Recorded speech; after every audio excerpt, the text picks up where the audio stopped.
नमस्कार, मैं हूं सौरभ श्रीवास्तव। उत्तर प्रदेश विधानसभा चुनाव के लिए हैदराबाद के सांसद असदुद्दीन ओवैसी की पार्टी एआईएमआईएम ने उम्मीदवारों की तीसरी लिस्ट जारी कर दी है। तीसरी लिस्ट में 7 उम्मीदवारों के नाम का पार्टी ने ऐलान किया है और इस बार जो लिस्ट में नाम आए हैं उसको देख के लग रहा है कि ओवैसी पूरी नई रणनीति के साथ अब नामों पर मंथन कर रहे हैं, उसके बाद उम्मीदवारों की घोषणा कर रहे हैं। क्योंकि तीसरी लिस्ट में जो 7 नामों का ऐलान किया गया है उसमें से 2 हिंदू चेहरे को मौका दिया गया है। हम आपको बता दें कि मेरठ की हस्तिनापुर से विनोद जाटव और बाराबंकी के रामनगर विधानसभा सीट से विकास श्रीवास्तव को पार्टी ने उम्मीदवार बनाया है। इसके पहले हम आपको बता दें, जब ओवैसी ने दूसरी लिस्ट जारी की थी प्रत्याशियों की तो उसमें ब्राह्मण कार्ड खेला था और गाजियाबाद के साहिबाबाद विधानसभा सीट से मनमोहन झा उर्फ गामा को प्रत्याशी बनाया था। हम आपको बता दें कि मनमोहन झा उर्फ गामा एक बड़े ब्राह्मण नेता माने जाते हैं और लगातार पिछले 20 वर्षों से समाजवादी पार्टी में थे,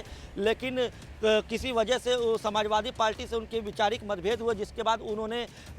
समाजवादी पार्टी से इस्तीफा दिया और ओवैसी की विचारधारा को सही बताते हुए उन्होंने ओवैसी की पार्टी की सदस्यता ली थी। और उसके बाद ओवैसी ने ब्राह्मण कार्ड खेलते हुए मनमोहन झा को उम्मीदवार गाजियाबाद की साहिबाबाद विधानसभा सीट से बनाया था। तो अब जो तीसरी लिस्ट में हिंदू चेहरे को एक बार फिर ओवैसी ने मौका दिया है और जिस तरीके से जो तीसरी लिस्ट आई है उसमें 7 लोगों में से 2 हिंदू चेहरे हैं, जबकि 5 जो है वो मुस्लिम समुदाय के लोगों के नाम का ऐलान किया गया है। हम आपको बता दें, मेरठ की हस्तिनापुर से विनोद जाटव और बाराबंकी की रामनगर विधानसभा सीट से विकास श्रीवास्तव के अलावा मेरठ शहर से इमरान अंसारी, बरौली से शाकिर अली, सिकंदराबाद से दिलशाद अहमद, नकुर से रिजवाना और कुंदरकी से हाफिज वारिस को मैदान में उतारा है। हम आपको बता दें, ओवैसी जी ने अब तक उत्तर प्रदेश विधानसभा चुनाव के लिए 3 उम्मीदवार लिस्ट जो है जारी कर चुकी है। पहले जो लिस्ट थी उसमें 9 लोगों के नाम का ऐलान किया गया था जिसमें सभी मुस्लिम चेहरे थे। दूसरी लिस्ट में 8 लोगों के नाम का ऐलान किया गया जिसमें एक ब्राह्मण नेता को उन्होंने शामिल किया, यानी ब्राह्मण कार्ड खेला, और जिसके अलावा 7 जो है वो मुस्लिम समुदाय के थे। और जो तीसरी लिस्ट आई है उसमें 2 हिंदू नेताओं को मौका दिया है, जबकि 5 मुस्लिम चेहरे इस बार मैदान में उतारे। हम आपको बता दें कि ओवैसी जी ने पहले ही ऐलान किया है कि उत्तर प्रदेश में लगभग 100 सीटों पे वो विधानसभा चुनाव उनकी पार्टी लड़ेगी, लेकिन जिस तरीके से सूत्र बता रहे हैं कि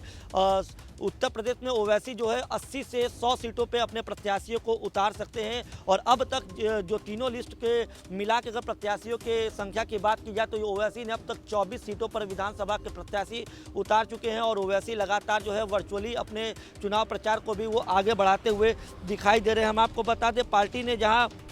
अब हिंदू कार्ड भी खेलना शुरू कर दिया है तो ये कह सकते हैं कि ओवैसी जो है अब नई रणनीति के साथ मैदान में उतर रहे हैं। यही वजह है कि दूसरी लिस्ट और तीसरी लिस्ट से अब उनके जो एक लग रहा था कि केवल वो मुस्लिम चेहरे को ही मौका देंगे, लेकिन अब ओवैसी की रणनीति जो है चुनाव को लेकर वो बदलती हुई दिखाई दे रही है। हम आपको बता दें, इससे पहले भी all India Muslim personal law board के सदस्य सज्जाद नोमानी ने भी ओवैसी को पत्र लिखा था और लगातार इस बात को उन्होंने कहा था कि ओवैसी उन्हीं सीटों पर अपने प्रत्याशियों उतारे जहां पे लगता है कि उनके प्रत्याशी जीत सकते हैं, ताकि वोटों का बंटवारा ना हो और बीजेपी को इसका फायदा ना मिले। हालांकि कुछ जो सियासी पंडित है वो ये भी कह रहे हैं कि